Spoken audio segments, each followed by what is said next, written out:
हरिओम। स्वागत है आप सभी का आज इस गीता ज्ञान चर्चा में, जहाँ पर अध्याय 6 में भगवान श्री कृष्ण मन को कैसे काबू में किया जाए, वश में किया जाए, नियंत्रित किया जाए, संयमित किया जाए, उसकी बात कर रहे हैं। तो चूंकि अर्जुन ने भगवान से प्रश्न कर लिया था, हे भगवान आप बात तो कर रहे हैं समता योग की, लेकिन मेरा मन तो बड़ा चंचल है, मैं इस समता योग को समझ नहीं पा रहा हूँ। ये मन बड़ा चंचल है, प्रमथन स्वभाव वाला है, जिद्दी है, बलवान है। वायु को कंट्रोल जैसे नहीं किया जा सकता है, ऐसे ही मन को भी कंट्रोल नहीं किया जा सकता। ये अर्जुन के प्रश्न थे। तो भगवान ने फिर उसका उत्तर दिया और अध्याय 6 के 35वें श्लोक में भगवान कह रहे हैं कि श्री भगवान बोले, हे महाबाहो, निसंदेह मन चंचल है और इसको वश करना बड़ा कठिन है, परंतु हे कुंती पुत्र, अभ्यास और वैराग्य से इसे वश में किया जा सकता है। तो जब अर्जुन ने कहा कि मन चंचल है, तो भगवान भी कह रहे हैं बिल्कुल, तुम बिल्कुल ठीक कह रहे हो, मन बहुत चंचल है, बहुत कठिन है इस मन को अपने काबू में कर लेना। चूंकि यदि ये सरल होता तो हर व्यक्ति अपने मन को काबू में कर लेता, सरल होता तो हर व्यक्ति अपने मन को आत्म भाव में टिका देता। ये सरल होता इस मन को काबू में करना, तो कोई भी व्यक्ति मन के स्तर पर दुखी, परेशान, हताश, निराश, डिप्रेस ना होता, मोहित ना होता, कोई भी व्यक्ति भयभीत ना होता, फिर तो कोई भी विकार न खड़ा होता यदि मन हमारा वश में हो जाए। और उसकी जो तरीके हैं बहुत आसान होते। मन को वश में करना बहुत कठिन है। भगवान भी अर्जुन की बात से सहमति जताते हुए, असलियत में जब हम किसी को सहमति जताते हैं, जब कोई प्रश्न कर रहा है, हाँ तेरी बात से तो मैं बिल्कुल सहमत हूं, लेकिन तो सहमति एक स्तर है उसके लेवल पर आने का। अर्जुन के लेवल पर भगवान उतरकर आ रहे हैं और कह रहे हैं जो तू कह रहा है बिल्कुल ठीक कह रहा है। और यदि भगवान करे तू कैसी बात कर रहा है, तो वो हमने झटक दिया। उसने प्रश्न किया और हमने झटक दिया उसके प्रश्न को, उसके प्रश्न को हमने कोई तवज्जो नहीं दी, महत्व नहीं दिया, तो सामने वाला रिसीव माइंड नहीं हो पाएगा।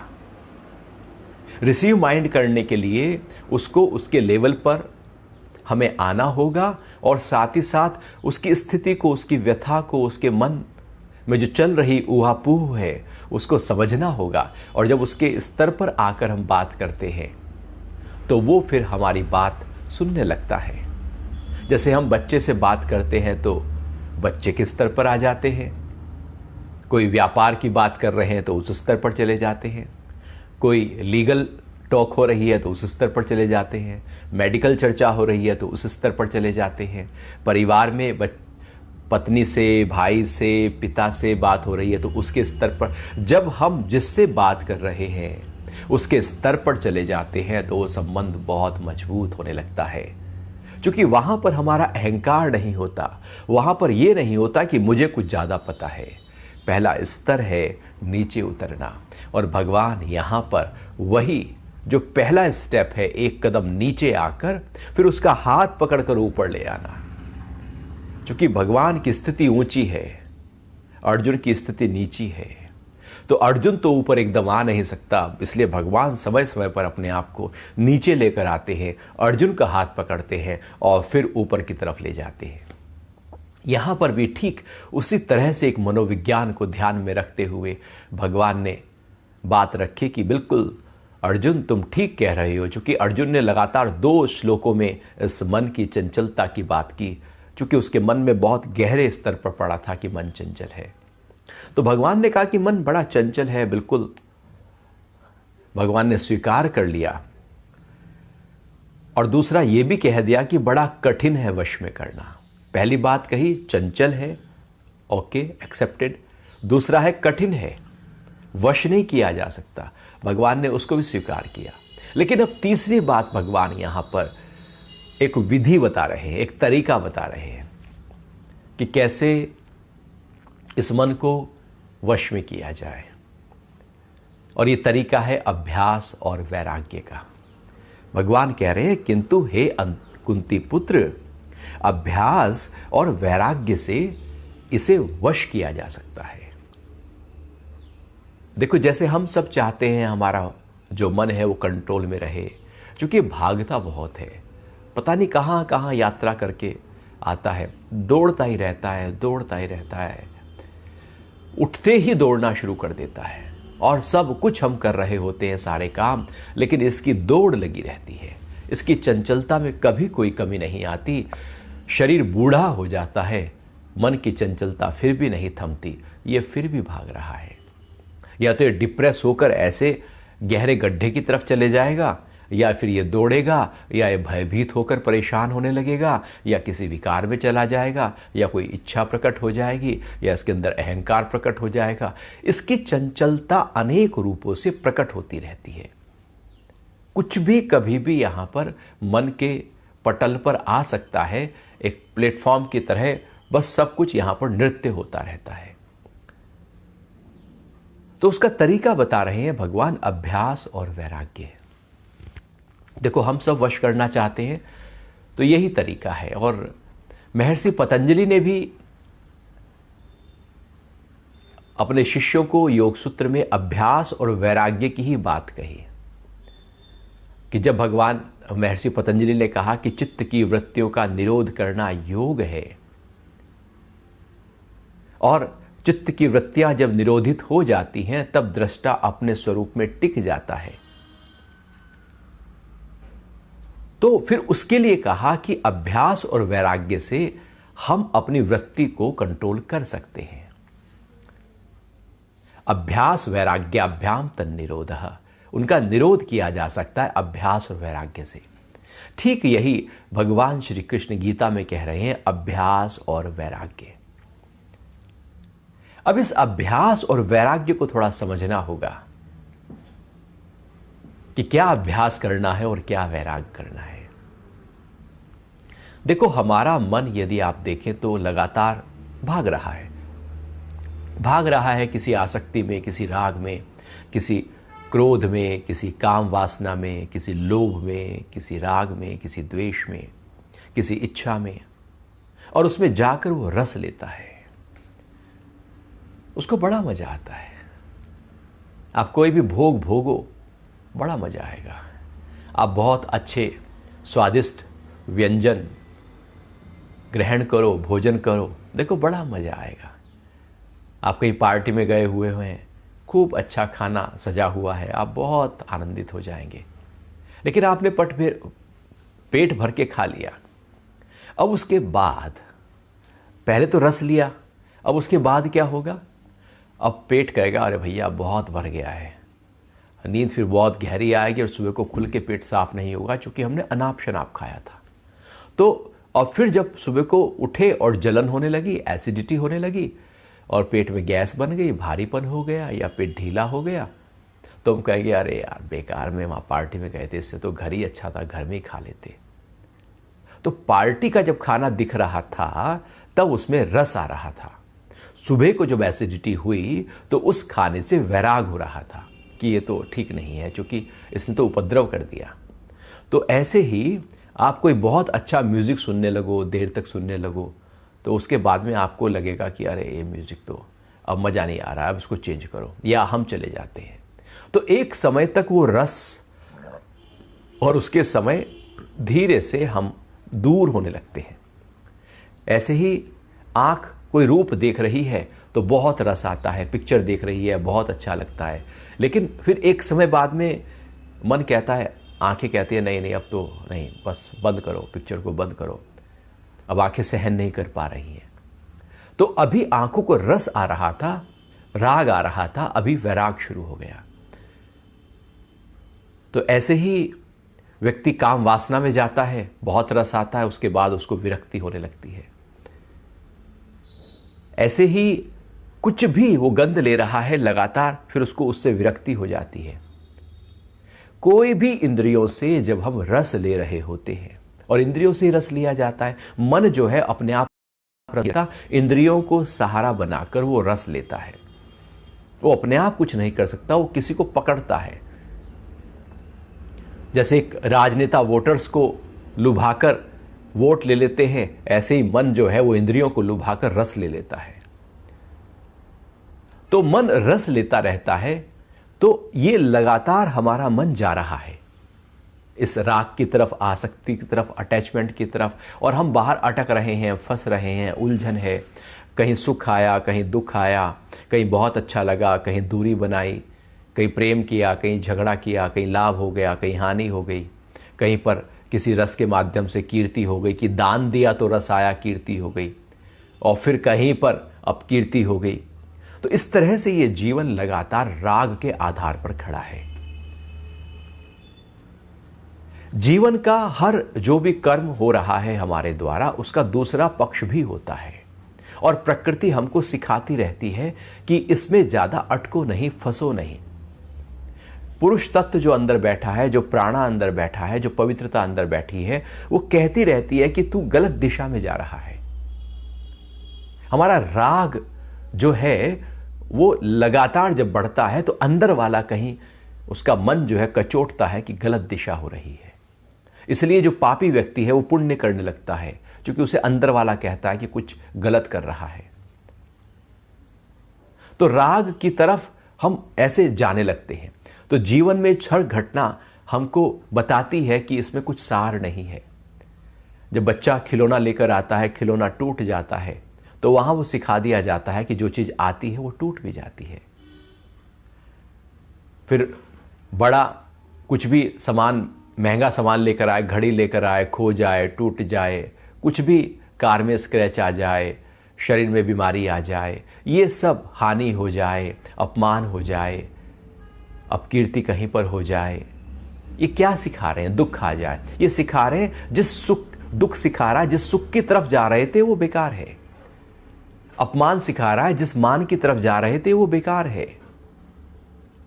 हानि सिखा रही है जिस लाभ की तरफ जा रहे थे वो बेकार है। एक दूसरा पक्ष साथ साथ खड़ा है। यह वैराग की प्रक्रिया है कि जहां जा रहे हो वहां से अपने आप को दूर कर लेना, अर्थात बाहर कहीं भी अटकना नहीं वैराग है। एक है कि मेरे पास घर है, धन है, दौलत है, और उससे भागकर मैं जंगल की तरफ जाऊं और लगे कि वैराग हो गया। वो वैराग नहीं है। वैराग स्थूल नहीं होता। वैराग तो बहुत ही अंदर के स्तर की एक प्रक्रिया है। वैराग का मतलब है कि सब कुछ है, भोग है, लेकिन मेरी वहां पर आसक्ति नहीं, एकदम पकड़ नहीं। अभी हमारा जो अभ्यास था वो पकड़ का था, कोशिश थी पकड़ की थी, और लगातार हमारी जो कोशिश उस पकड़ की ही बनी रहती है। जीवन भर हमारी जो प्रैक्टिस है, आप कभी भी देखना, हम क्रोध की ही प्रैक्टिस, जो क्रोध बार बार कर रहे हैं तो क्रोध की प्रैक्टिस हो रही है। जो चीज जीवन में बार बार की जाती है उसमें हम एक्सपर्ट हो जाते हैं। क्रोध भी बचपन से न जाने कितनी बार, हजारों बार हमारे द्वारा घटा है। क्योंकि एक चीज बार बार घटी है तो उसमें हम अभ्यस्त हो जाते हैं। काम वासना भी न जाने कितनी बार मन में दौड़ी और उसके लिए हमने बहुत आयोजन प्रयास किया, तो उसका भी एक अभ्यास तैयार हो जाता है। लोभ में भी हम बहुत बार गए, उसका भी एक अभ्यास हो जाता है। कई बार चोरियां की है, छोटे रूप में, स्थूल रूप में, मानसिक रूप से, उसका भी एक अभ्यास खड़ा हो जाता है। कई बार हिंसा की है, उसका भी एक अभ्यास है। झूठ बोले हैं, उसका भी एक अभ्यास है। लोग झूठ बोलने में अभ्यस्त हो जाते हैं, ऐसी सफाई से झूठ बोलते हैं कि पता ही नहीं लगता कि सच है या झूठ है, क्योंकि झूठ और सच उनका एक जैसा हो जाता है। इतने अभ्यस्त हो जाते हैं हम बाहर के इन सब विकारों में कि पता ही नहीं लगता कि इससे दूर कैसे हो। तो अभ्यास है एक जगत की तरफ फंसने का, दूसरा अभ्यास है अपने स्वरूप में आने का। तो यहां पर जो अभ्यास है वो वैराग्य का है। हमारी जो अभ्यास है वो बंधन का है, ये अभ्यास मुक्ति का है। अभी हम बाहर की तरफ दौड़ने का अभ्यास कर रहे थे, अभी हम अंदर की तरफ जाने का अभ्यास करें। अभ्यास बाहर भी है, अंदर भी है। तो अंदर का अभ्यास क्या है कि मन जहां जहां बाहर जाए वहां वहां से हटाना, यह अभ्यास है। अब वो हटे कैसे? अपने आप तो वो हट नहीं सकता, तो उसके लिए वैराग्य है कि ये देखो कि जहां मन गया, किसी सुख में गया, किसी रस को लेने गया, तो अंदर वाला कहेगा अरे पहले भी ये सुख लिया था, तो उससे हुआ क्या? आखिर कुछ मिला तो नहीं। कुछ समय के लिए एकदम चस्का सा आया था, कुछ रस मिला था, लेकिन उसके बाद तो फिर जो के त्यों। आखिर उसके बाद कुछ लगता भी नहीं है, वो तो उसी पल का था। तो जब अंदर से ऐसा ज्ञान पैदा हो जाता है, तो अब जहां सुख लेने की तरफ मन दौड़ रहा था, वहां से मन हटने लगता है। अरे पहले भी तो गोलगप्पे खाए थे और फिर एसिडिटी हुई थी। तो जैसे ही मन गोलगप्पे को देखेगा, एकदम अंदर का ज्ञान वहां से उसको हटा लेगा, एक वैराग्य हो जाएगा। अर्थात गोलगप्पे सामने दिखाई देते हुए भी हमारा मन अब उनकी तरफ आकर्षित नहीं होगा। तो जैसे जैसे जहां जहां दिन भर हमारा मन दौड़ना शुरू करे, वो दौड़ता रहता है, तो वहां वहां से ज्ञान के माध्यम से अपने मन को बार बार अपने ही स्वरूप में ले आने की प्रक्रिया को अभ्यास कहते हैं। और ये अभ्यास लगातार हो। ऐसा नहीं कि बस एक बार किया कि एक बार हम ध्यान में बैठे और बात बन गई, ऐसा नहीं होता। हमने क्रोध न जाने हजारों बार किया था तो उसका अभ्यास पक्का हुआ। तो अपने स्वरूप में अर्थात मन को वहां से डिटैच करने का भी तो उतना ही अभ्यास करना होगा ना। तो मन जब जब क्रोध में जाए तब तब साक्षी होकर अवेयरनेस के साथ में मन को वहां से हटा लो।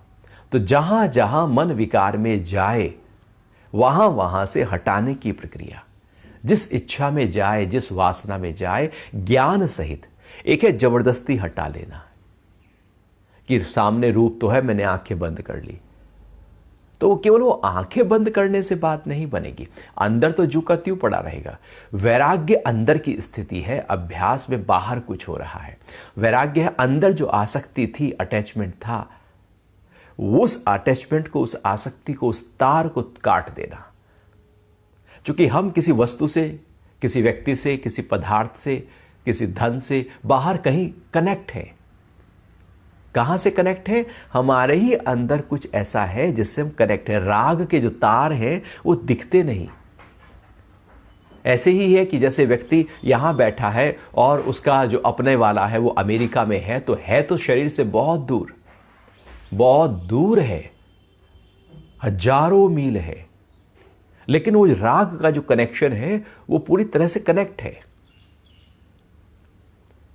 और कई बार व्यक्ति बिल्कुल नजदीक है और कोई राग का संबंध नहीं तो उससे कनेक्ट नहीं है। तो फिजिकल दूर है या नजदीक है उससे मतलब नहीं, अंदर कितना दूर है या अंदर कितना नजदीक है उससे मतलब है। तो राग के तार अंदर से हमने बहुत जगह पर ऐसे डाले हुए हैं और उसका अभ्यास कर करके उसको मजबूती दी है। अब यहां पर भगवान एकदम पलट बात कर रहे हैं कि मन जो दिन भर भागता है, चंचल है, जब जब जहां जहां वो जाए, क्योंकि वो जाएगा, तो जब मन जहां जाए उसको वहीं से ही ज्ञान के माध्यम से वापस ले आना। वो फिर जाएगा, फिर ले आना। जब आप ध्यान में बैठते हैं तो ऐसी तो होता है कि हम बैठे ध्यान में, पूरी तरह से एकदम तैयारियां की, आसन सजाया और बैठे ही थे कि मन भागना शुरू हुआ। तो अब जब वो मन भागे तो उसके लिए क्या करें? अब ये अभ्यास और वैराग्य की प्रैक्टिस करनी है कि जैसे ही मन गया, जिस ख्याल में गया, अंदर से एक ज्ञान देना चाहिए कि ये मन तो वहां क्यों गया, वहां क्या है, कोई रस नहीं। अब वहां से उसको लौटा लाना, ये अभ्यास हो रहा है। ज्ञान दिया, वैराग्य की प्रक्रिया, लौटा लाए, अभ्यास की प्रक्रिया। जब और फिर क्या हुआ, एक बार ज्ञान दे दिया तो मन दोबारा से जल्दी नहीं जाएगा, क्योंकि ज्ञान आ गया गोलगप्पे से एसिडिटी होगी, ज्ञान आ गया गलत खाने से उसका असर शरीर पर आएगा, ज्ञान आ गया कि ज़्यादा खड़े रहने से, चलने से घुटनों में या पैरों में दर्द आएगा, ज्ञान आ गया कि रात को देर तक जागने से सुबह को आंखें पूरी तरह से नहीं खुल पाएंगी। तो एक बार ज्ञान आ गया तो अब व्यक्ति बार बार उस गलत कार्य में नहीं जाएगा, क्योंकि अंदर से एक अवेयरनेस जाग गई। और ज्ञान नहीं आया तो व्यक्ति शराब पीता रहता है, सिगरेट पीता रहता है, क्योंकि अंदर से अवेयरनेस उसके नहीं आई है, वो ऊपर के स्तर पर लगातार वो काम कर रहा है। तो ध्यान की अवस्था में ज्ञान देना है मन को। जैसे ही मन ज्ञान से प्रेग्नेंट होता है, भारी होता है, वो एकदम ठहर जाता है, वो लौट आता है और फिर वो जाएगा, फिर उसको ज्ञान दो, फिर लौटा लाओ। इस प्रकार से जब ज्ञान हम मन को देना शुरू करते हैं तो मन की जो दौड़ है वो कम होती चली जाती है, उसकी जो चंचलता है वो थमने लगती है। अज्ञान से भरा हुआ मन दौड़ता है, ज्ञान से भरा हुआ मन ठहर ही गया। क्योंकि ज्ञान आ गया तो क्या दौड़ेगा? दौड़ तो तब थी जब ज्ञान नहीं था, तो हर जगह दौड़ रहा था। अब ज्ञान ही आ गया तो मन ठहर गया है, क्योंकि वहां पर अब आराम कर रहा है, शांत हो गया है, स्थिर हो गया है, एकाग्र हो गया है, योग में आ गया है। तो अभ्यास और वैराग्य, जैसे वेदव्यास जी कहते हैं कि एक पक्षी है, उसके दो पंख हैं और वो दो पंखों की सहायता से उड़ता रहता है और आकाश में बहुत ऊंचे तक उड़ जाता है उन दो पंखों की सहायता से। और यदि केवल एक पंख हो तो नहीं उड़ सकता। केवल अभ्यास करो, वैराग्य ना जगे, बेकार है। आप रोज ध्यान करो, रोज गीता पढ़ो, रोज सत्संग सुनो, रोज चर्चा करो, बस अभ्यास करते जाओ और अंदर से वैराग ना जगे तो बेकार है। वो अभ्यास बिल्कुल किसी काम का नहीं है, वो केवल बाहर की स्थिति है। क्योंकि अभ्यास अपने आत्मा को पाने के लिए नहीं होता, जो पहले से ही पाई हुई है उसको क्या करेंगे अभ्यास करके उसको पाने के लिए। जैसे मेरा नाम सुरक्षित है, तो इस सुरक्षित नाम के लिए मैं क्या करूंगा? मेरा नाम है, आपका एक नाम है, आप उस नाम को पाने के लिए अब क्या करेंगे? आपका एक शरीर है, इस शरीर को पाने के लिए आपको क्या करना है? हमारा ये चेहरा है, इसको पाने के लिए हमें क्या करना है? कुछ भी तो नहीं, कोई अभ्यास नहीं, कोई प्रैक्टिस नहीं, केवल जान जाना है कि मेरा नाम सुरक्षित है, ये शरीर है, ये चेहरा है, ये घर है, ऐसे बस जान जाना है। ऐसे ही मैं जो हूं, जो आत्म स्वरूप है मेरा, उसके लिए कोई अभ्यास नहीं, उसके लिए तो केवल जानना है। अभ्यास है वहां से जहां वो अटका था बाहर, वहां से हटाकर लाना, ये अभ्यास करना है। आत्मा तो पहले से ही सिद्ध है, वो तो पहले से ही है, उसको पाने के लिए कुछ नहीं करना, बल्कि अभ्यास और वैराग्य है। जहां राग में अभ्यास किया था, अब वैराग से अभ्यास करो, अब विरक्ति से अभ्यास करो, अब अनासक्ति से अभ्यास करो, अब निष्कामता से अभ्यास करो, अब निरिच्छा में अभ्यास करो, अब निर्विकारी के भाव का अभ्यास करो, अभ्यास करो अब दूसरी स्थिति का। तो जैसे हम ये अभ्यास ज्ञान सहित करते रहते हैं, मन ठहरने लगता है। तो एक पंख से नहीं उड़ सकते, केवल अभ्यास काम नहीं करेगा और फिर केवल वैराग्य काम नहीं करेगा। कि हम केवल अंदर से वैराग्य लेकर बैठ जाए और अभ्यास करें ना, तो वो वैराग्य लेकर बैठेंगे तो वैराग्य टिकेगा नहीं। वैराग्य के टिकने की प्रक्रिया अभ्यास से होकर जाती है और निरंतर अभ्यास, ये जो अभ्यास शब्द है, ये असलियत में आध्यात्मिक शब्द है। अभ्यास का मतलब होता है मन को अंतर्मुखी करने की प्रक्रिया को अभ्यास कहते हैं। एक हम बाहर जो ट्रेनिंग करते हैं, बाहर का अभ्यास है, असलियत में अभ्यास है अंदर आने की प्रक्रिया, अपने से टिकने की प्रक्रिया, और विरक्ति है वहां से डिटैच हो जाने की प्रक्रिया। तो दो चीजें, दो पंख जब साथ साथ ताकतवर होते हैं तो बहुत ऊंची उड़ान हो जाती है। जैसे एक नदी बह रही है, लगातार एक ही दिशा में बह रही है, अब उसकी दिशा को हमको बदलना है तो क्या करना होगा? तो दिशा को बदलने के लिए अब हमें उसके साथ में एक नया रास्ता खोदना पड़ेगा। तो नया रास्ता हमने बनाया और जो पुरानी नदी बह रही थी उस रास्ते को बंद कर दो, वहाँ पर एकदम कोई बांध लगा दो। तो जैसे ही पानी वहाँ रुका, अब जो नदी का प्रवाह था वो अब दूसरे रास्ते की तरफ बहना शुरू हो गया। तो अभ्यास एक नया रास्ता बनाना और वैराग्य है जो पहला रास्ता बह रहा था, नदी बह रही थी, ऊर्जा का फ्लो जब बाहर की तरफ, जगत की तरफ और राग की तरफ बह रहा था, वहां से रोकने की प्रक्रिया। तो वैराग्य है जगत की तरफ लगातार बहते हुए मन को थामने की प्रक्रिया, और अभ्यास है उसको अपने साथ जोड़ने की प्रक्रिया। तो दो चीजें एक साथ जब चलने लगती हैं तो हमारा मन और अभ्यास और वैराग्य के माध्यम से कंट्रोल आने लगता है, संयमित होने लगता है। और यह अभ्यास रोज करना है। जब भी याद आए आप लग जाओ, कभी श्वास पर ध्यान ले आओ, अपने होने पर ध्यान लाओ, अवेयरनेस पे ध्यान लाओ, साक्षी होकर करो, कर्मों को पूरी तरह से एकदम कर्मठ और अवेयर होकर उन कर्मों में उतर जाओ। तो बस अभ्यास और वैराग्य, कुछ गलत थॉट आ रहा है तो वहाँ से लौटा लाओ, कोई इच्छा उठी वहाँ से लौटा लाओ, कोई वासना उठी वहाँ से लौटा लाओ, मन को ज्ञान देना शुरू करो। अरे कितनी बार सुख भोगा फिर भी क्या मिला, अरे पास इतना ज़्यादा भोगा तो था, हाथ तो आखिर क्या आया, दुखी तो आया, कुछ मिला थोड़ी, ऊर्जा ही तो गई, समय तो गया।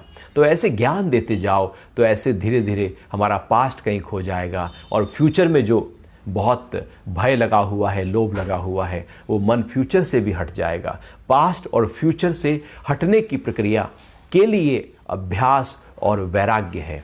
अभ्यास और वैराग्य हमको अभी में टिका देते हैं।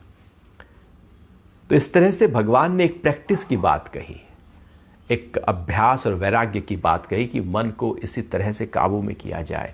जब हम ध्यान में बैठे तो यही तरीका है और कोई तरीका नहीं। क्योंकि अपने को पाने के लिए अभ्यास नहीं, लेकिन जहां गलत जुड़ गए हैं वहां से हटने का तो अभ्यास करना पड़ेगा।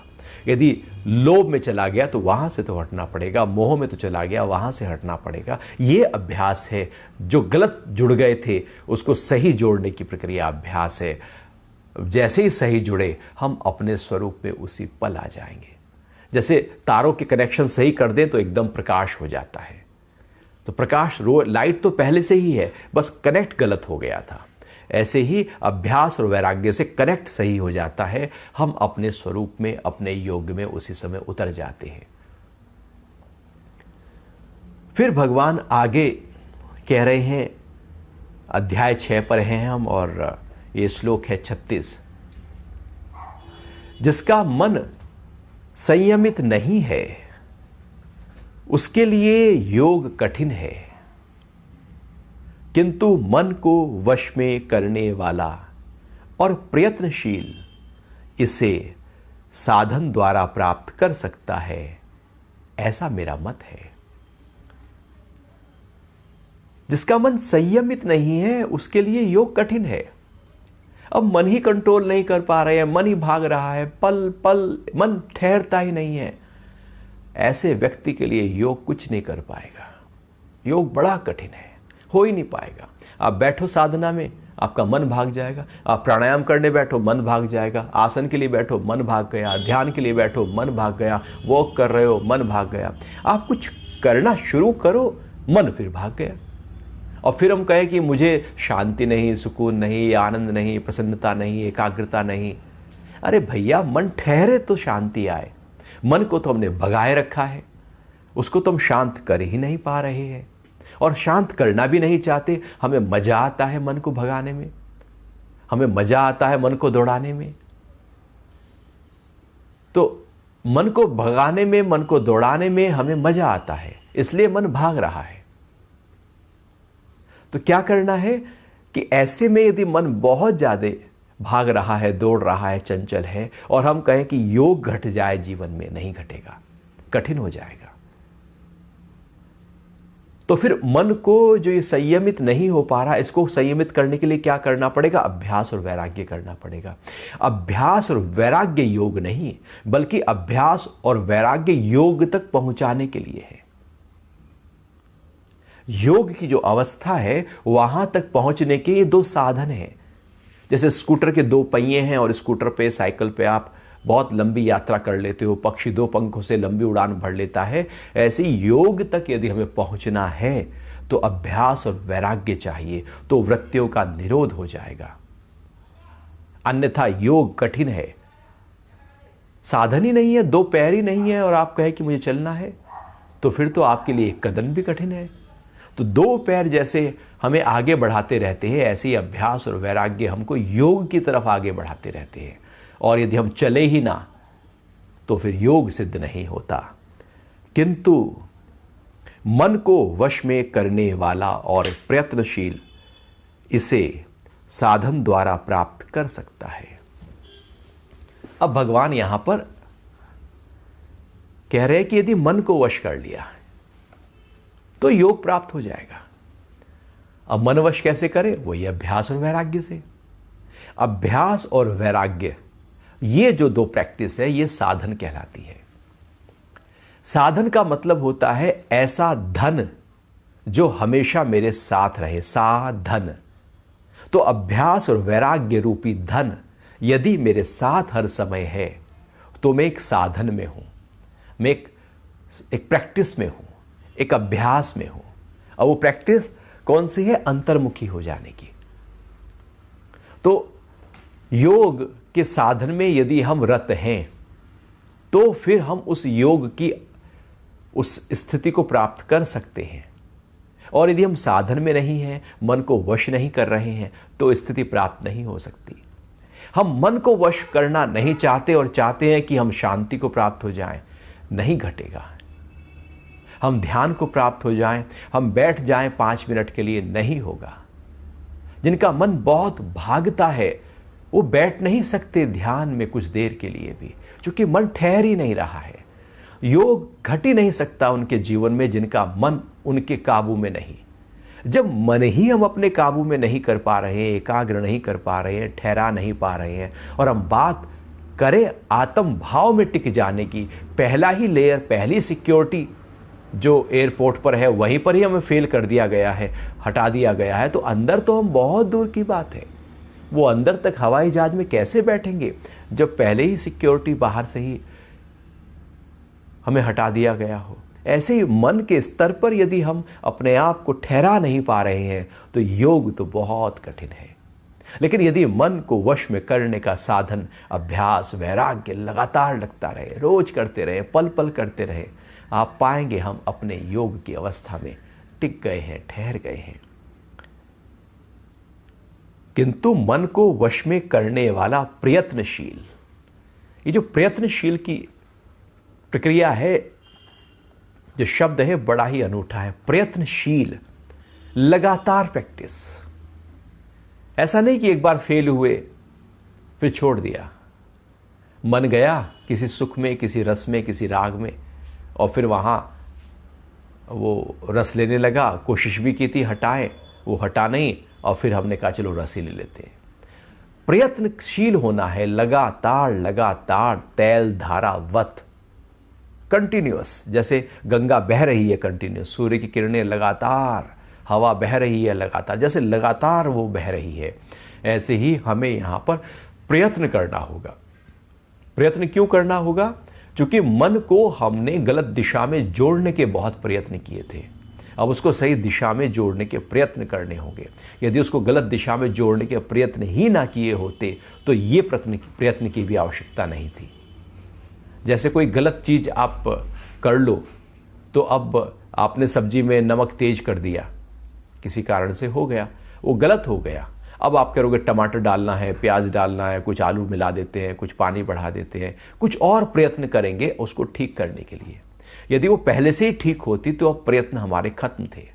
हमारे ये प्रयत्न इसलिए हो रहे हैं साधना के, चूंकि हमने गलत दिशा में प्रयत्न बहुत ज़्यादा कर लिए, राग में प्रयत्न बहुत ज़्यादा कर लिए, हमने दुखों के प्रयत्न बहुत ज़्यादा कर लिए, दुखों के विकारों के आयोजन हमने जीवन में बहुत बढ़ा लिए, वहां से अपने आप को हटाना है। तो इसलिए प्रयत्नशील लगातार हमें होना होगा। ऐसे ही जैसे एक कामुक व्यक्ति काम वासना के लिए प्रयत्नशील रहता है, लोभी पैसे के लिए प्रयत्नशील रहता है, सुबह से लेकर रात तक केवल उसके जहन में पैसा पैसा कैसे बच जाए और कैसे आ जाए, वो उसी में लगा रहता है, आयोजन करता रहता धन को इकट्ठा करने का, क्योंकि सारा प्रयत्न उसका वहां पर बह रहा है। जीवन में पैसा भी आ जाएगा, लेकिन वो खुशी नहीं आएगी, क्योंकि वो हमारा प्रयत्न ही गलत दिशा में हो गया। यहां पर जो प्रयत्न है वो मन को वश में करने का है, उससे शांति है, उससे आनंद है। धन आ भी जाए तो शांति नहीं, आनंद नहीं, अन्यथा हर धनाढ्य व्यक्ति शांत हो जाता। ऐसा होता नहीं है। वो बाहर की स्थिति नहीं, ये तो शांति तो अंदर की अवस्था है। तो प्रयत्न है, जो प्रयत्न किया गया था उससे वापस आने की प्रक्रिया। जैसे हम एक रास्ते पे जा रहे थे और गलत दिशा में हमने अपनी कार को ले गए, बहुत दूर तक ले गए, पता नहीं था, गलती से चले गए, और फिर लौट के उतना ही प्रयत्न करना पड़ रहा है रात को वापस आने के लिए। अंधेरे में चले गए थे, अंधेरे में लौट के आ रहे, एक प्रयत्न किया था और फिर लौट के भी आना पड़ रहा है। गलत दिशा में जाते ही ना तो लौट के कैसे आना पड़ता। मन गलत दिशा में जाते ही ना तो उसको लौट के लाने के लिए प्रयत्न की आवश्यकता थी ही नहीं, लेकिन अब हो गया, तो इसलिए प्रयत्नशील लगातार कर्मठ जो है वो अपने मन को वश में कर सकता है। अब जब भगवान ने ये दो बातें कही तो अर्जुन के मन के अंदर और जिज्ञासा प्रकट हो गई। क्योंकि अर्जुन के जो प्रश्न है वो थोड़े अब बेहतर होते जा रहे हैं। लगातार जब ज्ञान सुनता है व्यक्ति तो उसकी एक स्थिति, एक अवस्था बनती चली जाती है। उसके प्रश्नों से पता लगता है कि उसकी स्थिति क्या है, उसके अंदर की वो टिका कहां है, ठहरा कहां है। तो अर्जुन बोले, हे कृष्ण, श्रद्धावान होते हुए भी जो संयमी नहीं है, जिसका मन योग से विचलित हो गया है, योग सिद्धि प्राप्त ना होकर वो कौन सी गति को प्राप्त होता है।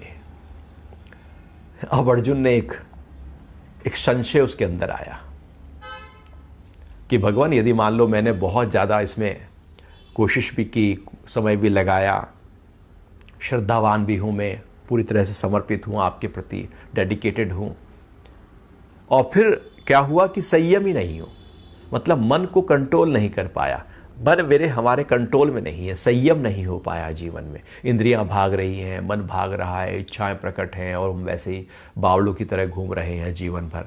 जो मन में आया वो हमने किया, जो मन में आया वो हमने किया, तो बावले ही हैं हम। ऐसे ही है कि जैसे बस गिलहरी भागती रहती है इधर से उधर, कोई लक्ष्य नहीं है, बस ऐसे ही यूं ही। तो श्रद्धावान होते हुए भी जो संयमी नहीं है, जिसका मन योग से विचलित हो गया है, अर्थात योग की तरफ बढ़ा था, योग की प्रैक्टिस उसने की, वो कोशिश करने लगा उसको पाने के लिए, लेकिन वहां से वो विचलित हो गया, अर्थात अब टिक नहीं पाया, ठहर नहीं पाया। कोशिश तो की थी, पहुंचा नहीं, आगे तो बढ़ा था, टिका नहीं, लक्ष्य प्राप्त नहीं हो पाया, अपने स्वरूप में टिक नहीं पाया, कोशिश के बावजूद भी। श्रद्धा थी, मन संयमी नहीं हो पाया, तो योग सिद्धि प्राप्त ना होकर कौन सी गति को प्राप्त होता है।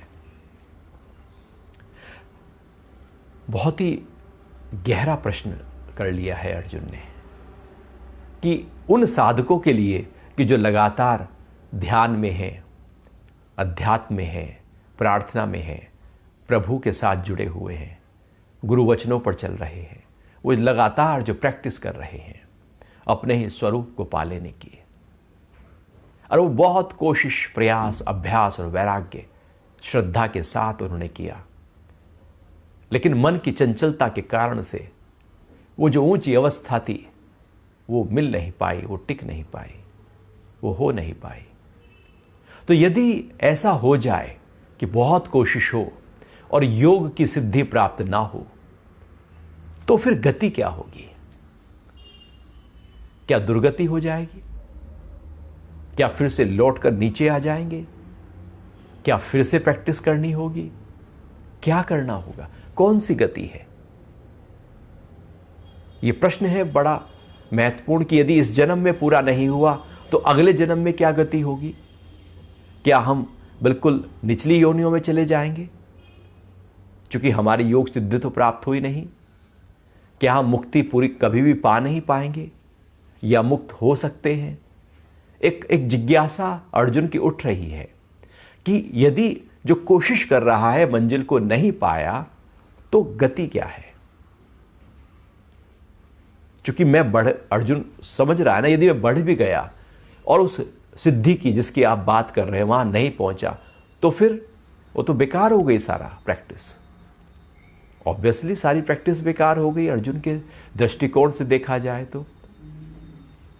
फिर वो आगे कह रहा है कि हे महाबाहु, क्या ब्रह्म मार्ग से भ्रमित और अस्थिर पुरुष छिन्न भिन्न बादल की भांति दोनों ओर से भ्रष्ट होकर नष्ट तो नहीं हो जाता? अब और गहरी बात अगली बार उसने रख दी। कह रहा है कि ब्रह्म मार्ग से भ्रमित, तो पहली बात है कि ब्रह्म मार्ग की तरफ बढ़ने की प्रक्रिया ये उनके लिए कह रहा है जो ब्रह्म मार्ग में बढ़े हैं, जो साधक हैं, साधना में रत हैं, अभ्यासशील हैं, प्रयत्नशील है अभ्यास और वैराग्य के लिए, और लगातार ब्रह्म भाव में अपने आप को टिकाने की कोशिश कर रहे हैं, जिनकी यात्रा ही अंतर्मुखी है। यदि वो अपने मार्ग से भ्रमित हो जाएं, माया के प्रभाव से, किसी भी कारण से ध्यान हट जाए वहां से और फिर हम रसों में आ जाएं, भ्रम मतलब इल्यूजन्स पैदा हो जाएं, अज्ञान फिर से आ जाए, फिर से राग प्रकट हो जाए, फिर से विकार, इच्छाएं और वासनाएं अंदर प्रकट हो जाएं और उस मार्ग से हटकर फिर हम बाहर की तरफ जगत में आ जाएं, भ्रमित हो जाएं। क्या ब्रह्म मार्ग से भ्रमित और अस्थिर पुरुष, फिर अस्थिर मतलब मन फिर स्थिर ना हो पाए किसी का, क्योंकि उसके मन में अभी ये उलझन है। उलझन इसीलिए है क्योंकि उसका मन स्थिर नहीं। उसे लग रहा है कि मैं ब्रह्म की तरफ ये ज्ञान, ब्रह्म ज्ञान सुन तो रहा हूं, शायद मैं भ्रमित हो सकता हूं, शायद मेरी जो स्थिति है वो स्थिर ना हो पाए, मेरा मन ठहर ना पाए लंबे समय के लिए। क्योंकि व्यक्ति अपने ही प्रश्न करता है, वो अपने ही अंदर के रूप में, प्रश्न के रूप में प्रकट कर देता है, और कई बार तो दूसरे को लक्ष्य बनाते हुए कर देता है। बात अपनी है और कह रहे हैं कि यदि ऐसा किसी के साथ हो गया तो क्या होगा। बात अपनी ही है, अपने लिए वो नहीं डालना चाहता। तो कह रहा है कि अस्थिर पुरुष अर्थात उसकी बुद्धि यदि स्थिर नहीं हो पाई और वो छिन्न भिन्न बादलों की भांति, अब उदाहरण अर्जुन दे रहा है बादल की छिन्न भिन्नता का। जैसे घने बादल आए हुए हों और हवाएं चलें तो बादल एकदम ऐसे बिखर जाते हैं, छिन्न भिन्न हो जाते हैं, फट जाते हैं, अलग अलग हो जाते हैं, तहस नहस एकदम। अब अभी थे और अभी खत्म है ही नहीं, एकदम बिखर गए। तो क्या ऐसी स्थिति साधक की हो जाएगी? वो दोनों ओर से भ्रष्ट होकर नष्ट तो नहीं हो जाएगा? दोनों ओर से मतलब कि ऐसा तो नहीं कि ब्रह्म मार्ग की तरफ वो गया था, वहां भी नहीं मिला, और जो जगत में था वहां भी वो नहीं रस ले पाया, ना रस ले पाया, ना राग में पहुंचा, ना वैराग में पहुंचा, ना ये पक्का हुआ ना वो पक्का हुआ, न खुदा ही मिला, न बिसाल सनम, न हम इधर के रहे न उधर के रहे। ऐसा तो नहीं कि दोनों तरफ से हम फट जाएंगे, कट जाएंगे, छिन्न भिन्न हो जाएंगे, नष्ट हो जाएंगे, ना ये मजा ले पाएंगे ना वो मजा ले पाएंगे। प्रश्न अर्जुन का बिल्कुल सही है कि ऐसा नहीं कि आपके ज्ञान के माध्यम से मैं सारा ये जो आप ज्ञान सिखा रहे हो इस पे बढ़ जाऊं और फिर ये जो था रसों का मजा था, विकारों का आनंद था, ये भी मेरा छूटे और वो मिले ना, तो मेरी स्थिति क्या होगी? फिर मैं तो बिल्कुल नष्ट हो जाऊंगा। और ये हालत बहुत ज्यादा, जो लोग ज्ञान में जाते हैं और इधर अज्ञान वाला जब वैराग्य लेते हैं, शमशानी वैराग्य लेते हैं, तो उनकी स्थिति ऐसे ही होती है। वो कहते नहीं नहीं, ज्ञान में तो हमने सुना है कि भैया पार्टी में नहीं जाना, तो वो पार्टी में नहीं जाते। मन में पार्टी चल रही है, नहीं बाहर नहीं जाना, मन में बाहर जाना चल रहा है, नहीं दोस्तों से नहीं मिलना, मन में दोस्त पड़े हैं, नहीं ये विकार नहीं करना, ये काम वासना में नहीं जाना, और मन में काम वासना पड़ी है, नहीं मुझे क्रोध नहीं करना चाहिए क्योंकि मैं तो सत्संग जाता हूं, और अंदर क्रोध भरा पड़ा है, अंदर सब वो भरा पड़ा है। लेकिन एक तो फिर विरोध हो गया ना कि हमें वो नहीं करना चूंकि हम ये कर रहे हैं, तो ना इसमें पक्के हुए ना उसमें पक्के हुए, वो भी आधा अधूरा रह गया, ये भी आधा अधूरा रह गया। ऐसे ही है कि दो नाव में एक एक पैर रखकर हम चले जा रहे थे और नाव की दिशाएं यदि बदल जाए तो व्यक्ति की तो फिर क्या हाल होगा उसका। तो ऐसे ही वो दोनों तरफ से वो नष्ट ना हो जाए, फट ना जाए, कि ऐसा ना हो कि पैर एक इधर चला गया और एक इधर चला गया और बीच से जो शरीर है वो बीच से ही दो अलग हिस्सों में बट गया। तो भ्रम यदि ब्रह्म मार्ग की तरफ पैदा हो गया, अस्थिरता पैदा हो गई, तो बादलों की भांति नष्ट तो नहीं हो जाएगा। अर्जुन के प्रश्न बड़े गहरे हैं। फिर वो एक और प्रश्न कर रहा है और वो 39 है, हे कृष्ण, मेरे इस संशय को पूर्ण रूप से दूर करने के लिए आप ही समर्थ हैं, क्योंकि आपके अतिरिक्त अन्य कोई इस संशय को दूर नहीं कर सकता। अब इसका जो प्रश्न है ये संशय वाला प्रश्न आ गया कि मेरे अंदर जो ये संशय उठ रहे हैं, इन संशयों को दूर कीजिए। और ये संशय केवल अर्जुन के नहीं, ये हर उस व्यक्ति के हैं जो अध्यात्म मार्ग पर आगे बढ़ रहा है। ये मेरे हैं, ये आपके हैं। जो जो आगे बढ़ेगा उसका संशय आएगा। ऐसा तो नहीं कि ना इधर के रहे ना उधर के रहे। क्या स्थिति होगी? तो ये संशय जब मन में आ जाता है तो व्यक्ति की गति रुक जाती है। आप चले जा रहे हैं रास्ते पर, संशय आ जाए, पता नहीं रास्ता ठीक है या नहीं, उसी समय आप रुक जाएंगे, पूछने लगेंगे भैया रास्ता ठीक है या नहीं। संशय गति को रोक देता है, संशय आगे नहीं बढ़ने देता। तो अब अर्जुन के अंदर संशय आ गया कि क्या करूं, आप ही बताओ, आप ही कुछ रास्ते निकालो। मेरे इस संशय को पूर्ण रूप से दूर करने में आप ही समर्थ हैं। समर्थ मतलब जो पूरी तरह से अपने स्व के भाव में टिका हुआ है उसको समर्थ कहते हैं। जो अर्थ में टिक गया है, मतलब अर्थ मतलब आत्म भाव में टिक गया है। अर्थ मतलब धन में नहीं कि जो धन से ज्यादा धनी है वो समर्थ है। जो अपने स्व के भाव में टिका है वही समर्थ है। तो कह रहे हैं अर्जुन कि आप समर्थ हैं और हर प्रश्न का उत्तर देने में आप समर्थ हैं, क्योंकि आप समर्थ हैं। क्योंकि आप अपने स्व के भाव में टिके हुए हैं, इसलिए आप मेरी हर उलझन को खोल सकते हैं। क्योंकि आप प्रकाश हैं तो हर अंधेरे को दूर कर सकते हैं। क्योंकि आप समाधान हैं तो हर समस्या को दूर कर सकते हैं। क्योंकि आप उत्तर हैं तो हर प्रश्न को डिसॉल्व कर सकते हैं। क्योंकि आप स्वास्थ्य हैं तो हर बीमारी को दूर कर सकते हैं। क्योंकि आप इस ऊंची स्थिति में हैं तो मेरे इस संशयों को दूर कीजिए, क्योंकि आपके अतिरिक्त अन्य कोई इस संशय को दूर नहीं कर सकता।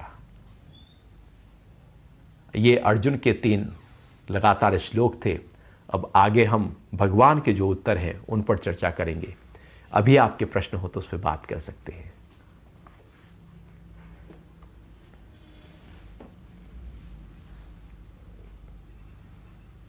हरिओम।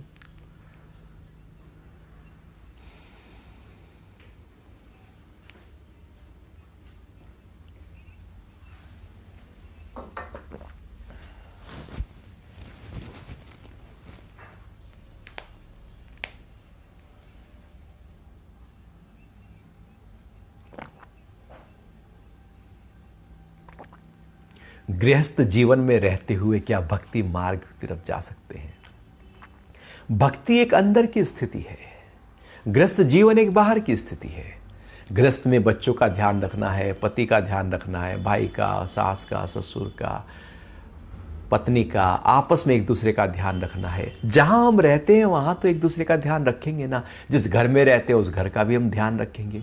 जिस कार में चलते हैं उस कार में भी हवा पानी चेक करेंगे। इस शरीर को आप दिन भर काम करते हैं तो इसको भी दाना पानी देंगे। तो गृहस्थी एक बाहर की स्थिति है जो हमें कर्मठ बनाए रखती है, बिखरापन नहीं देती। गृहस्थी तो एक पूरी तरह से एक माध्यम बन जाती है हमारा उस ऊंची अवस्था को पकड़ लेने के लिए। तो गृहस्थी को ऐसे नहीं सोचो कि ये कोई रुकावट है। भगवान ने गृहस्थी को रुकावट कहीं कहीं नहीं, और भक्ति में गृहस्थी रुकावट होती ही नहीं है। यदि गृहस्थी रुकावट होती तो भगवान कृष्ण के फिर परिवार ना होता, भगवान राम का परिवार ना होता, भगवान शिव का परिवार ना होता, भगवान विष्णु का परिवार ना होता। गृहस्थी रुकावट हो ही नहीं सकती, सबके परिवार हैं। जिस भी देवी देवता को आप देखिए, कहीं ना कहीं किसी ना किसी रूप में एक परिवार है। वो तो एक आदर्श के रूप में कह रहे हैं कि उसी में रहकर हम भक्ति में जा सकते हैं। तो पहले तो ये पक्का हो कि गृहस्थ जीवन हमारा एक ऊंचा जीवन है। परमात्मा ने हमको इतने लोग दिए हैं और बस हम उनका ध्यान रख रहे हैं, वो हमारा ध्यान रख रहे हैं। अब भक्ति है समर्पण की प्रक्रिया, भक्ति है श्रद्धा की प्रक्रिया, भक्ति है हृदय को खोलना। ये अंदर की एक साधना है जहां पर मैं नहीं तू है, जहां पर हम अहंकार से नहीं बल्कि हम पूरी तरह से ये भाव रखते हैं कि तू ही तू है, जिधर देखता हूं उधर तू ही तू है, तो हर जगह तू ही तू है भगवान। भक्ति का मतलब है मैं नहीं, पूरी तरह से मैं नहीं, तेरा तुझको अर्पण क्या लागे मेरा। तो हम गृहस्थी को भी भक्ति भाव से जब लेकर चलते हैं तो संबंध बहुत मजबूत होते हैं। हम अहंकार से जब गृहस्थ को लेकर चलते हैं तो वहां पर संबंधों में रुकावट, व्यवधान पैदा होने लगता है, क्योंकि वहां अहंकार से संबंधों को सींचा जा रहा है। एक भक्ति से सींचा जाए कि उसके अंदर भी तो वही परमात्मा है जो मेरे अंदर है, जो सब जगह व्याप्त है, वही सबके अंदर है। उस परमात्मा की तरफ हमारी लगातार रहने वाली नजर ही भक्ति है। हर समय जैसे एक कामी है तो उसका नजर काम की तरफ रहेगी, लोभी की लोभ की तरफ रहेगी, क्रोधी की क्रोध की तरफ रहेगी, मोही की मोह की तरफ रहेगी। अंदर जो है उसकी नजर वही है। तो भक्त की नजर कहां है? भगवान की तरफ। जब हमारी नजर लगातार भगवान की तरफ हो, आप खाना बना रहे हैं, नजर ध्यान भगवान की तरफ है, तो कौन रोक रहा है आपको भगवान का स्मरण करने से? आप वॉक कर रहे हैं, कौन रोक रहा है भगवान का स्मरण करने से? आप खाना खा रहे हैं, कौन रोक रहा है? आप घर के सारे काम कर रहे हैं, भला कौन रोक रहा है झाड़ू पोछा लगाते हुए भगवान का स्मरण करने से? कोई रोक थोड़ी रहा है। हम ही कहते हैं कि इस कारण से, झाड़ू के कारण से मैं भक्ति नहीं कर पा रहा हूं। झाड़ू अपना बाहर का काम हो रहा है, भक्ति अंदर की प्रक्रिया चल रही है। तो आप बाहर के काम करते जाओ और अंदर से उसका स्मरण करते जाओ, तो गृहस्थ में भक्ति प्रकट हो जाएगी। हमारा मन यदि वहां पर ना टिके तो फिर ये हमारी प्रॉब्लम है, और हम दोष कई बार गृहस्थ को देते हैं। मन हम कंट्रोल नहीं कर पाते। इसलिए आप दिन भर जो जो काम करें बस प्रभु की याद से करें। आप पाएंगे कि वो दिन बहुत ही ऊंचा होने लगेगा। मन शांत, ठहरा हुआ, एकाग्र और प्रेम से भरने लगेगा। आप पाएंगे कि अब काम करते हुए आनंद है, करने के बाद आनंद है, काम करने से पहले आनंद है। भक्ति में ओतप्रोत होकर जब हम कर्मों में जाते हैं तो वो कर्म योग हो जाता है, तो कोई रुकावट नहीं।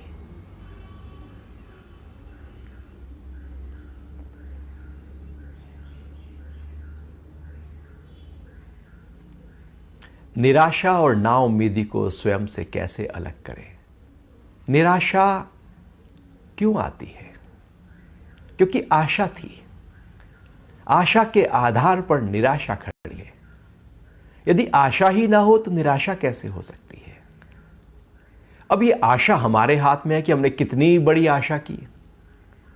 अब इतनी बड़ी आशा कर ली कि जो पूरी नहीं हो सकती थी, तो हाथ तो निराशा आएगी।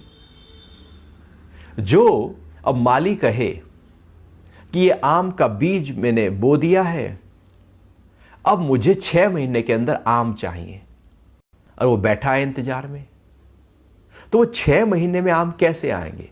उसको निराशा पैदा होगी ही होगी। वो पेड़ अपने समय लेगा, 3-4 साल लेगा, उसके बाद उस पर फल आएंगे। हम जब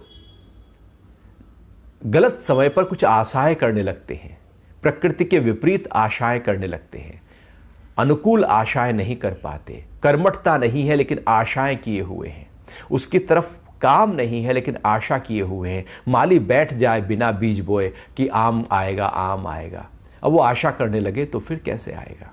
फिर तो निराशा हाथ लगेगी। आशा ही निराशा में बदल जाती है। आप कर्मठ हो जाओ, आशा की जरूरत नहीं। आप आशा से ऊपर उठ जाओ ना। आशा है कल को कुछ मिलेगा, मतलब अभी कुछ नहीं मिला हुआ है। अभी में हम अपने आप को पूरी तरह से पूरा नहीं पा रहे हैं, हम अभी अधूरे हैं और हम कह रहे हैं कि वो मिले तो हम पूरे हों।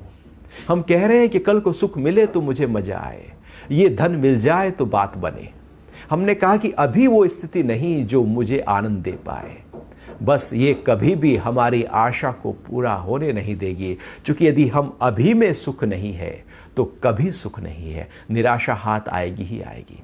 आप अभी में आ जाओ, कर्मठ हो जाओ, निरंतर कर्म करते रहो। जो घटना होगा फल वो अपने आप घट जाएगा।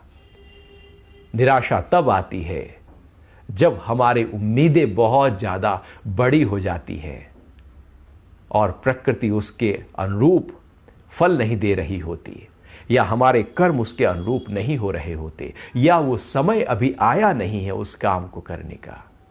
जैसे हर ऋतु का अपना एक बीज बोया जाता है, ऐसा थोड़ी कि हर ऋतु में आप धान बो सकते हैं।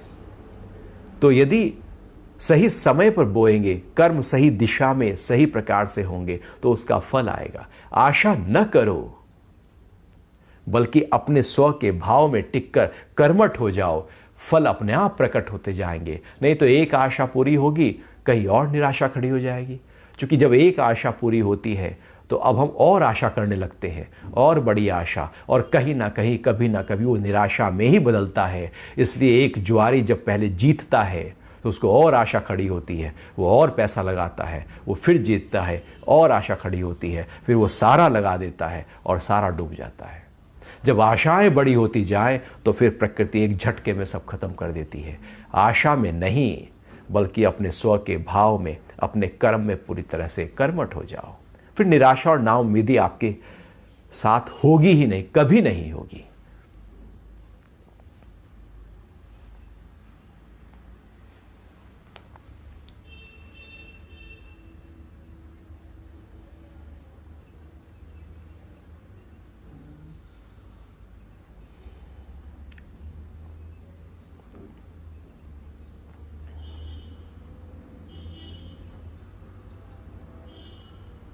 मन का चंचल होना नियति में नहीं लिखा होता। मन चंचल है। वायु का अपना स्वभाव है गति, जल का अपना स्वभाव है शीतलता, अग्नि का अपना स्वभाव है कि वो जलाएगा तमस, अगन, उसका अपना एक स्वभाव है। मन का अपना एक स्वभाव है चंचलता। वश में करने का मतलब है उसके साक्षी होना। वश का मतलब यह नहीं कि मन को पकड़कर बैठ जाना, वो पकड़े नहीं सकते, क्योंकि अर्जुन ने कह दिया था जैसे हवा को नहीं पकड़ सकते ऐसे मन को नहीं पकड़ सकते। और मन को पकड़े क्यों आखिर? हम मन थोड़ी हैं, हम तो जो हैं बस उसको पकड़ लो, मन अपने आप ठहर जाएगा। मन तो ऐसे ही है कि जैसे क्लासरूम में बहुत सारे छोटे बच्चे हैं और वहां टीचर नहीं है और बहुत हुड़दंग कर रहे हैं, बहुत आवाजें कर रहे हैं, हल्ला हुल्ला कर रहे हैं, और टीचर जैसे ही आता है बच्चे सब शांत हो जाते हैं। जैसे ही साक्षी भाव घटता है, मन की चंचलता अपने आप थम जाती है। मन की चंचलता को दूर करने की कोशिश नहीं करनी, बल्कि मन के साक्षी होने की कोशिश करनी है। अभ्यास और वैराग्य साक्षी होने की प्रक्रिया है। यह हमारी नियति नहीं कि हम मन को वश नहीं कर सकते, बल्कि हमने मन को और गति दी है, और बिखेरा है, और वासना में लेकर गए हैं। उसकी दिशा हमने गड़बड़ाई है, इसलिए तो दुख है, उलझन है, थकान है, आलस्य है। क्यों है? चिड़चिड़ापन है, क्रोध है, झल्लाहट है, झगड़े हैं। क्यों है? रोड रेज है, चलते चलते हम लड़ पड़ते हैं रास्ते पर। क्यों है इतना फ्रस्ट्रेशन अंदर? क्यों है जल्दबाजी अंदर? क्यों फट गया है मन, छलनी छलनी हो गया, इतने छेद हो गए हैं मन में? क्योंकि हमने मन को गलत दिशा दे दी। मन को हम सही दिशा दे सकते हैं। जैसे शरीर को आप कुछ उल्टा सीधा खाना देना शुरू करो तो आप मोटे होते चले जाओगे। आप अमेरिका में जाकर देखो, जो बिल्कुल गरीब हैं वहां पर वो बहुत मोटे हैं, क्योंकि वो बिल्कुल सस्ता खाना खाते हैं, सब मैदा वैदा होता है तो मोटे हो जाए। जैसा खाओगे वैसा शरीर रिस्पॉन्ड करेगा, जैसा मन में डूबे ख्याल, थॉट, इच्छा, वासना, विकार, वैसा मन रिस्पॉन्ड करेगा। तो मन में जो गलत डालना था वो हटा दो। अब घर में हम पड़ोस का कूड़ा डालना शुरू कर दें तो कूड़ा घर हो जाएगा, घर हमारा। ऐसे ही मन में हमने जो डाला उसको हटा दो, मन की चंचलता को रहने दो। और ये चंचलता ही तो है जो हमें दिन भर, चंचलता के कारण से ही तो हम जीवन को इतना एंजॉय कर पा रहे हैं। यदि वो चंचल ही उसका रुक जाए तो फिर तो जैसे प्रकृति है, दिन भर बदलती रहती है इसलिए अच्छी लगती है, मन भी चंचल है इसलिए जीवन की जीवंतता बनी रहती है। लेकिन वहाँ पर जैसे प्रकृति में कूड़ा डालेंगे, गंदा करेंगे तो प्रकृति खराब हो जाएगी। ऐसी मन की चंचलता अपने आप में एक रौनक है, लेकिन यदि वो शुद्धता के साथ चंचलता हो तो फिर तो बहुत ऊंची स्थिति है। और यहाँ पर उसी अशुद्धता को दूर करके मन की चंचलता को शुद्ध और पवित्र किया जा रहा है, साक्षी होकर कि मन जहां जाए वहां ऊंचे स्तर पर जाए। हरि ओम।